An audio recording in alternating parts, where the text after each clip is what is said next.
Tonight on the Northwestern News Report, NU's men's basketball game canceled because of COVID precautions and allegations of hazing on the football team. A look into the latest from Northwestern Athletics. Celebrate our unity as a community and to continue to encourage people to unify and strive for common goals. And honoring Martin Luther King Jr.'s legacy, how one Evanston event celebrates his impact with music. Plus, in-person fraternity and sorority recruitment is back. What this means for Northwestern. Those stories and more tonight on the Northwestern News Report. It's your news right now.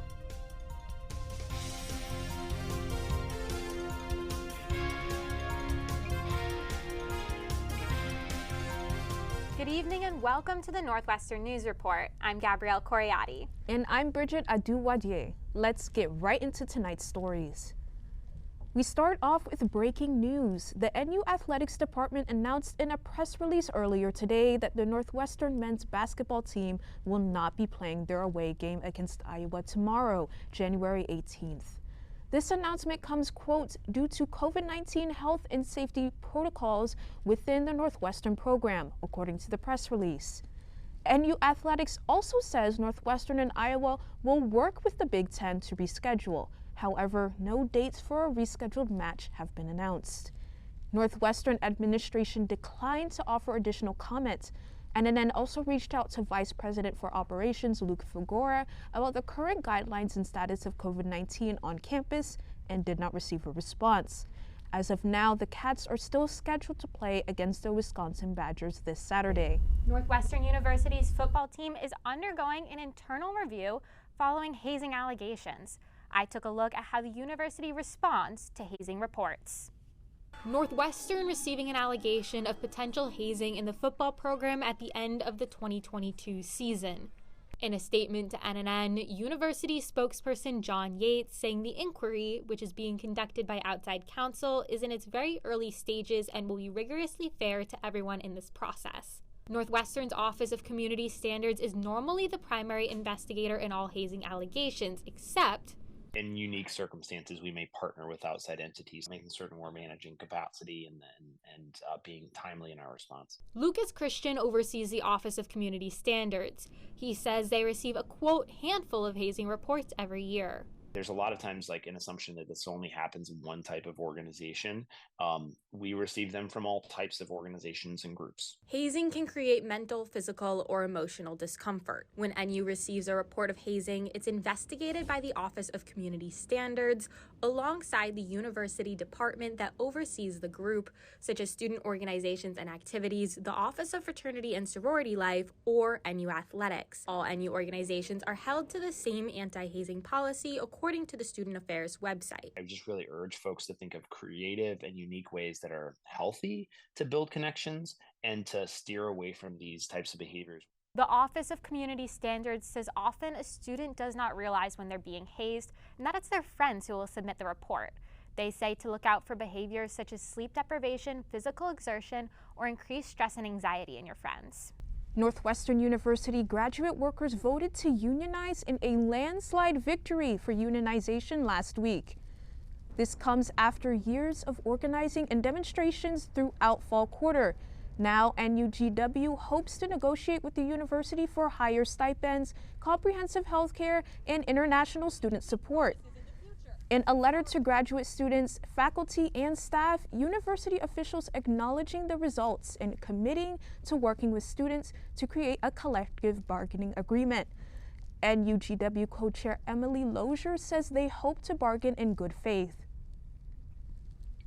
So the next step at this point is, of course, the first contract, and we're very committed to, continuing to organize and be, connecting graduate workers. While there isn't yet a timeline for negotiations, NUGW says they want to accomplish their goals sooner rather than later. Yesterday marked Martin Luther King Jr. Day, a day honoring the life and social justice work of MLK Jr.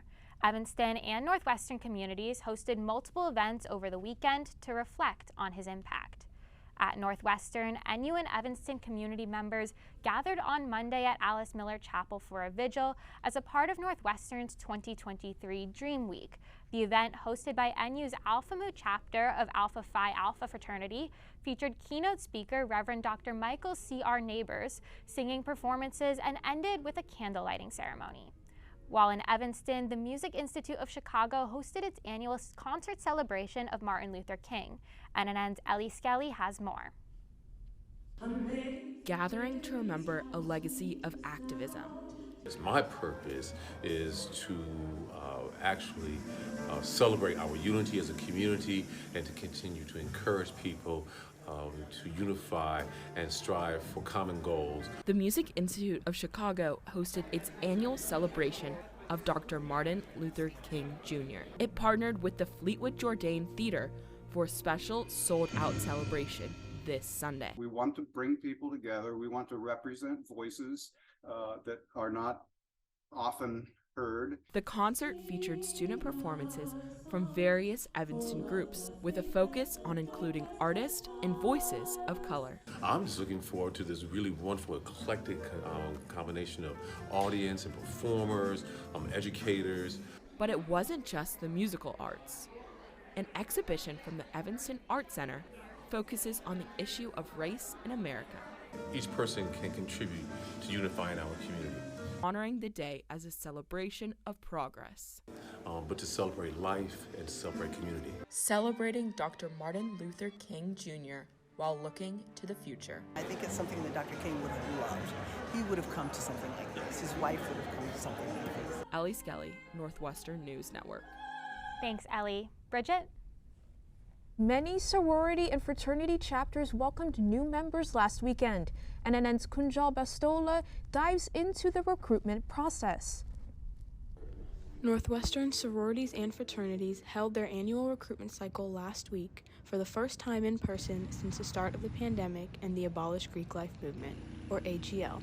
For me, our rush was completely virtual, which was definitely much different than it's going to be this year.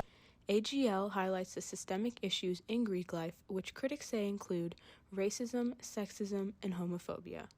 Posts on Abolish NU Greek Life on Instagram post student experiences in these organizations. And I think that you'll find it's a very different community than what it was 1 year ago, 2 years ago, 4 years ago, and however long ago. Interfraternity Council President Shafi Flenner says Greek life is different after the mandatory education curriculum IFC organizations participated in last school year. You know, have across all of Greek life really being a lot better about things like hazing, hazing prevention, sexual assault prevention. And now, with these changes and recruitment shifting from virtual to face-to-face, many students are taking part in hopes of finding a community. I'm really interested in meeting a bunch of other freshmen just because, you know, like with such a big school, you don't meet everyone, so I thought this would be a good opportunity to meet the other girls in my class. The week consisted of informational events, meet and greets for different chapters, and for sororities, culminated in a bid night in which potential new members, or PNMs, found out which chapter picked them. You kind of just have to be yourself at the end of the day. After a busy week, for both potential new members and chapter executives, many students were excited to be welcomed into a new community on campus. Kunjal Bastola, Northwestern News Network. Thanks, Kunjal, for the update on Greek life recruitment.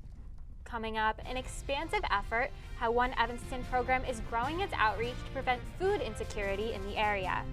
And stitching stories together, how a new and unique art exhibit in Norris honors the stories of Black women.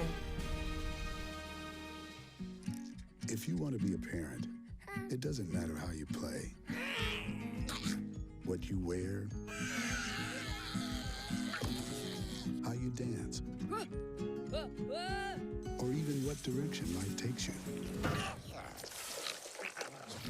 You just need to be there. You don't have to be perfect to be a perfect parent. Thousands of teens in foster care don't need perfection. They just need you.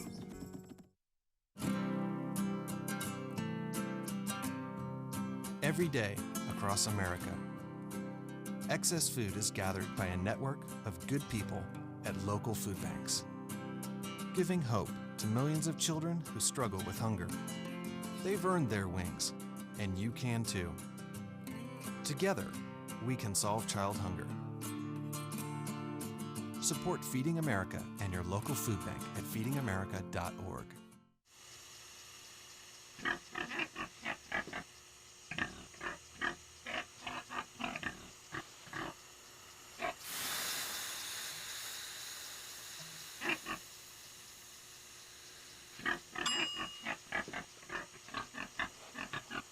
Cook foods to the right temperature using a food thermometer. 3,000 Americans will die from food poisoning this year. Keep your family safer. Check your steps at foodsafety.gov. The first Evanston Community Fridge opened at the Child Care Network of Evanston in March 2021. Now there are 4 fridges throughout the city. I have the story on how this mutual aid effort continues supporting Evanston residents. On Custer Avenue, Kombucha Brava is a one-stop shop for more than just fermented drinks. It's one of 4 businesses where a community fridge helps some residents access groceries amid post-pandemic economic concerns. I always call it like kind of a recovery stage, and many families who are still struggling. Now, this mutual aid effort is expanding. Organizers are in the early stages of planning a 5th fridge to meet the growing need for accessible food. Morgan Malatesta, who manages a fridge at Palm House 619, says the program has been in talks with the Evanston Public Library. We'd really like to get a fridge in downtown Evanston. Organizers are looking for a business to partner with them to provide the resources for another fridge. We need a shelter for the fridge, and then a pantry, and then electricity. So that's how the fridges are built. Each fridge needs weekly maintenance, a community effort. Fridge managers and volunteers shop at local grocery stores to stock the fridges. And a major challenge, cleaning and maintaining safe temperatures during the winter. My hands are getting chilly. Fridges sometimes freeze, the inside getting too cold for the food. Fridge managers say that due to cold weather and inflation, it's not uncommon for food to go almost as soon as the fridge is restocked. And within an hour, the food and freezer are empty. The community filling each other's plates, one grocery store trip at a time. People need food. People need to eat. So you need to breathe and eat. Thanks, Bridget, for that report. Who in Evanston do these fridges serve? Yeah, so these fridges serve people both young and old. The fridge managers were telling me that kids, when they come back after school, they're looking for a snack, and they like to make sure that they keep stock of lunch bowls and other childhood staples. And then there's also the elderly who can't access grocery stores due to accessibility issues or due to the cold weather.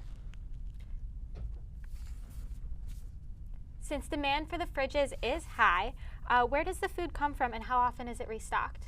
So the food is restocked several times a week, and the food comes from various different sources. So there are people who shop at their local grocery stores, such as Jewel Osco or Target or Whole Foods, and they leave some groceries at the fridge, or they have some leftover unused fruit to donate. And there are also fridge managers and volunteer groups like Evanston Nouveau Rotary Club who have grant funds to shop. Thanks, Bridget. If you're interested in donating groceries, find Evanston Community Fridges near Palm House 619, Kombucha Brava, the Child Care Network, and Soul and Smoke. A new gallery celebrating Black women opened Thursday in Norris University Center. NNN's Isabella Lisco speaks with the artists honoring their history on opening night. Radiant Compositions, Quilts of Inspiration and Remembrance, celebrates the resilience of Black women. I want this to be an exhibition that provides solace and that recognizes those who came before us. Artist Melissa Blunt says quilting started as a necessity. Enslaved people quilted for warmth out of any materials they could find. Took feed sacks, took old work clothes. They use a lot of jeans in their work. I like the idea of something having a utilitarian purpose, but also being a work of art at the same time. Art that features historical and current issues. One quilt memorializes the names of Black women and children who were victims of domestic violence. Having these kinds of works interact with a population that would never encounter this kind of work is powerful. Some quilters use a variety of fabrics to acknowledge history, while others use luxurious fabrics to celebrate progress. They use bits and pieces because that's all they could get. I use the best because we've progressed. And can use art to connect with family legacies. It was a visceral reaction to what my great-grandmother did, my grandmother, my mother, and I felt the way in which I was continuing that legacy.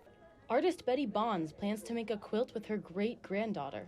I told her we're going to get together, and she's excited about making a quilt. My great-great-grandma is going to show me how to.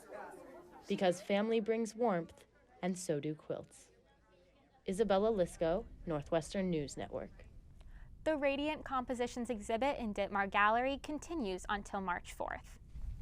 From Northwestern to Evanston, another new exhibit is highlighting Indigenous women and Two-Spirit individuals through art. NNN's Angela Jung visits the Mitchell Museum of the American Indian to learn more on the exhibit's impact on the community. The Mitchell Museum is shining a light on the untold stories of Native and Indigenous peoples. They are stories of victims of violence, survivors. No Rest shares these narratives through paintings and installations, 35 artworks by 12 Indigenous artists. Executive Director Kim Veek says they give a voice to families of the silenced victims. You'll see in the pieces there's also reflections of resilience and survival as well. Visitors see those histories in the exhibit's opening, a ceremony of performance, prayers, and learning. Art created with such passion and hurt and anger and power, and I think all that comes through the installation. And the museum's goal, bringing a new perspective on the issue of missing and murdered Indigenous women. You can watch television series and so forth. It does not have the same effect as being in the middle of all of the actual curated objects and stories that go with them. But many of these stories are lost. More than 95% of cases of missing Indigenous women in urban areas are never covered by local or national media. There's been some significant change, but it's still not enough. Progress, the Mitchell Museum hopes to continue moving forward. It's important that we brought it to the museum to bring the issue to a broader audience. Honoring the lives of Indigenous women and Two-Spirit individuals. Angela Jung, Northwestern News Network. To learn more about the exhibit and resources, visit mitchellmuseum.org. Shifting to Evanston infrastructure, the city is expanding construction. They've allocated $92.5 million for capital improvement projects in 2023. These projects include upgrades for parks, facilities, and utilities. A new skate park being constructed on the east end of Twiggs Park starting this spring. And Ocean Street and Main Street are also being revamped with new lighting, traffic signals, bike paths, pedestrian crossings, and landscaping. Updates to old water service lines are also expected. And Evanston dogs will be barking with joy with the reopening of a dog beach and other animal facilities. To learn more about these projects, check out the City of Evanston's website. With all of these construction projects, Evanston's Environmental Board is trying to save the trees with a new ordinance. The ordinance would require property owners to get a permit if they want to cut down a tree 6 inches or larger in diameter. The board hopes that the ordinance would help preserve trees in Evanston, hoping it will be implemented at the end of this year. Other proposals, they introduced a plastic bag tax and deconstruction ordinance. The ordinance is planned to be brought to City Council in February. Next up, get your sunglasses out. Students take on the winter darkness with a unique therapy service on Northwestern's campus. And keep on your heavy sweaters. I take a look at the forecast after this break. At Northwestern, we're wildcats in every way.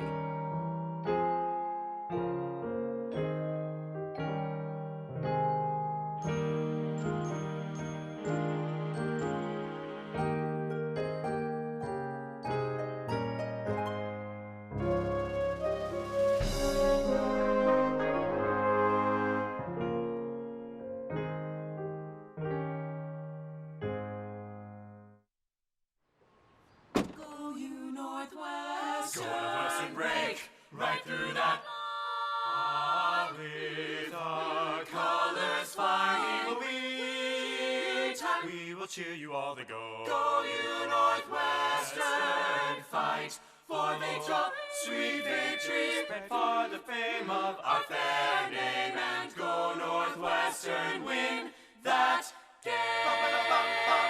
Go Cats! At Northwestern University, we are pioneering innovation and achieving excellence across every imaginable discipline.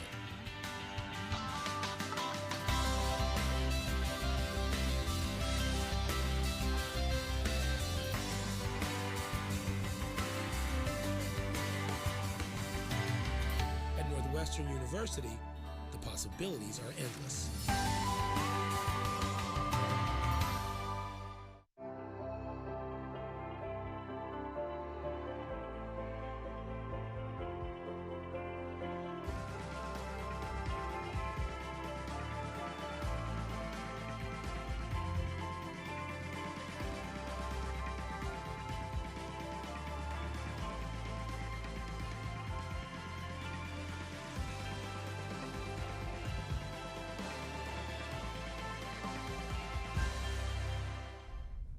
Welcome back from the break. We have Simone Garber telling us about a Northwestern program brightening students' days during the winter months. Northwestern's Athletic Center's Wellness Suite is offering a doctor-approved way of combating seasonal depression, white light therapy. Living in the Chicago area, it's really important to try to get some sunlight during our darker season. It can help with things like better sleep, better energy. Winter's cold temperatures can cause increases in mental health struggles in some college students. It's hard when it's so cold and not appealing to go outside. Over 16 million Americans struggle with seasonal affective disorder, according to Mental Health America. Dr. Dorothy Sitt says these symptoms are especially noticeable in college students. People lose interest and, lose their enthusiasm for things that they used to do. They're very tired, feelings of being depleted. While no substitute for actual sunlight, white light therapy mimics some of the natural UV rays we miss out on during winter. This can combat seasonal depression symptoms with the click of a switch. That bright light from the light box may help to reset our circadian rhythms. Students can read, study, or even hang out with a friend during white light therapy, as long as they're at least 2 feet away from the light's beams. It just takes, maybe 15 or 20 minutes to do so. That can help us sleep better, then we're going to feel better in our lives. Whether in the Wellness Center or your own living space, Northwestern winters are a good reminder to leave the light on. Thanks, Simone. Gabrielle? Students may want to try that white light therapy because we are expecting the wintry weather to continue. NNN's Ananya Chugh is here to give us a weather update. Welcome back to this week's weather on NNR. Make sure you've got a rain jacket or umbrella on standby this week because it looks like there's a high chance of some good old rainy skies tomorrow and Wednesday. Temperatures will be in the 30s early this week, and on Thursday we see a temperature rise to the 40s. But for the rest of the week, put on your earmuffs, break out those pocket warmers because it will be dipping right back down to the 30s. Now let's move to this weekend's weather. Saturday is shaping up to be the coldest day of the week with a low of 24 degrees and a high of 33, with wind speed at 9 miles per hour. Overall, expect a cold weekend with little to no sun on Friday and Saturday. But hold on to your boots, folks. Sunday we see a chance of some sun, so that could be something to look forward to. While you're walking to your classes this week, make sure to bundle up in your warmest clothes. Happy week 3 of winter quarter. Back to you at the desk. Thanks, Ananya, for that weather report. While the weather may be cold, the heat is felt in the NU basketball courts. With a 12-5 record so far, this year's men's basketball season has attracted many student fans. So much so that a record-breaking 1,511 students were able to attend the game last Wednesday against Rutgers. This number was made possible by expanding student seating into the upper sections of Welsh Ryan Arena, which may not be available for future games. Following a situation earlier this quarter where hundreds of students were turned away when they hit capacity, Wildside has announced a new student ticket request process. Future games will have 1,000 available student seats with an online ticket reservation that will ensure all students who show up to the game have a seat. For students who don't show up, extra seats will be given on first come, first serve. Very excited to have this much enthusiasm, and I think that the ticketing system itself will be very useful in guaranteeing that the people who are very interested in going to these games can get in despite having a class or some sort of conflict, that they can get to the door 30 minutes before and they'll be given a spot to sit in the student section. This program will go into effect for the Wisconsin game this Saturday. Sign-ups will be available Thursday at 12 p.m., which you can reach from the QR code on your screen. Next up, Under the Microscope, we'll take a look at recent scientific innovations across the university. And expanding their palate, students get a fresh update on their winter quarter food options with 2 new restaurants inside Norris. All that after the break. At Northwestern, we're wildcats in every way.